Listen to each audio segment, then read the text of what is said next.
अखिलेश यादव ने अचानक जो कदम उठाए उससे यूपी की योगी सरकार हक्की बक्की रह गई है। सड़क से सदन तक संघर्ष का जो नारा दिया था उससे ज्यादा करके दिखा दिया।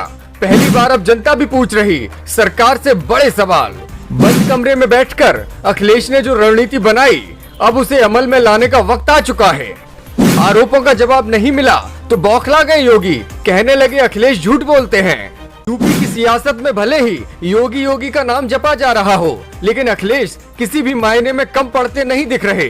योगी ने पहले सपा विधायकों को धरना देने से रोका, फिर पैदल मार्च निकाल रहे अखिलेश यादव के सामने बैरियर लगवा दिए। अखबारों और टीवी चैनलों ने सब होते देखा, लेकिन आंखें बंद करके बैठ गए। न खबर दिखाई न छापी, लेकिन फिर भी अखिलेश यादव का जज्बा अडिग बना हुआ है। पिछले दिनों की हर शिकस्त को भूलकर मानसून सत्र के दूसरे दिन जैसे ही विधानसभा की कार्यवाही शुरू हुई, अखिलेश यादव ने पूरी ताकत के साथ सरकार को आईना दिखा दिया। योगी और अखिलेश भिड़ते हुए भी दिखाई दिए। सरकार को सवाल चुभ रहे थे, इसलिए पलटवार का तरीका बदल गया है। अखिलेश यादव ने जो मुद्दा उठाया है उसे जनता का भी समर्थन मिल रहा है। योगी फंसते दिख रहे हैं, लेकिन मुद्दों पर बात करने के बजाय सरकार कुछ और ही करने में लगी है। अखिलेश यादव के उठाए गए दो बड़े कदमों के बारे में आपको बताएंगे, फिर बताएंगे कि कैसे योगी आदित्यनाथ ने अखिलेश यादव को झूठा झूठा कहकर चिढ़ाने की कोशिश की है। सफाई गुस्से में है, लेकिन इस बार मुद्दे से भटक नहीं रहे। अखिलेश यादव का अंदाज चुनावों के बाद से बदला बदला दिखाई दे रहा है।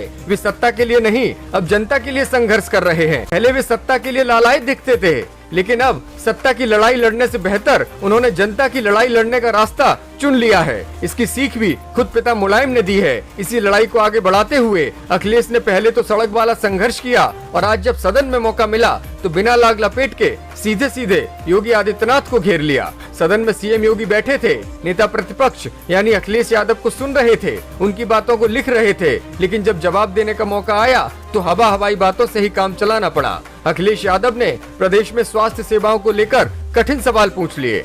कोरोना काल से लेकर अब तक अस्पतालों की कारगुजारियों और सरकार के झूठे दावों पर घेराव कर दिया। बोले जिस एम्बुलेंस 108 की योजना हमने एक नजीर बनाई थी, उसकी दुर्दशा का जिम्मेदार कौन है? एम्बुलेंस के लिए फोन करते रहिए, लेकिन सीएम साहब एम्बुलेंस आती ही नहीं। एम्बुलेंस के नाम पर पैसे मांगे जा रहे हैं। अस्पतालों को मेडिकल कॉलेज बनाए जाने का प्रोजेक्ट पूरा न होने पर भी घेराव कर दिया। अखिलेश ने खुद बताया कि जिस अस्पताल को मेडिकल कॉलेज बनाने का सपना आप दिखा रहे हैं, उसका शिलान्यास तो हम अपने मुख्यमंत्री रहते कराए थे, साथ में केंद्र सरकार के मंत्री भी थे। सदन में इन प्रहारों के साथ ही अखिलेश यादव ने पार्टी कार्यालय पर बैठकर एक बड़ा निर्णय और कर लिया। उन्होंने अपने मीडिया पैनलिस्ट से साफ तौर से कह दिया है कि अब मीडिया डिबेट्स में बैठकर पार्टी के प्रवक्ता सिर्फ फैक्ट्स पर बात करेंगे, सच जनता के सामने रखेंगे। कोई व्यक्तिगत टिप्पणी किसी भी नेता पर नहीं की जाएगी। अखिलेश के चौतरफा वार से घिरे योगी ने विधानसभा में जब भाषण दिया तो भी सपा विधायकों ने उन्हें बीच में टोका। इसके बाद योगी आदित्यनाथ ने सदन से निकलते ही एक ट्वीट कर दिया।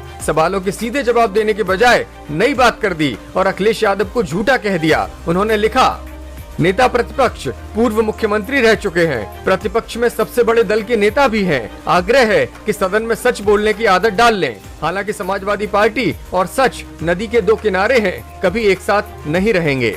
उनके इस ट्वीट के बाद समाजवादियों में गुस्सा भी है। सपा नेता कह रहे हैं कि सीएम को विपक्ष के हर सवाल का जवाब देना चाहिए। अगर सरकार अपना काम नहीं कर पा रही है तो विपक्ष पर आरोप लगाकर आखिर क्या हासिल कर लेगी? ब्यूरो रिपोर्ट, मीडिया हलचल।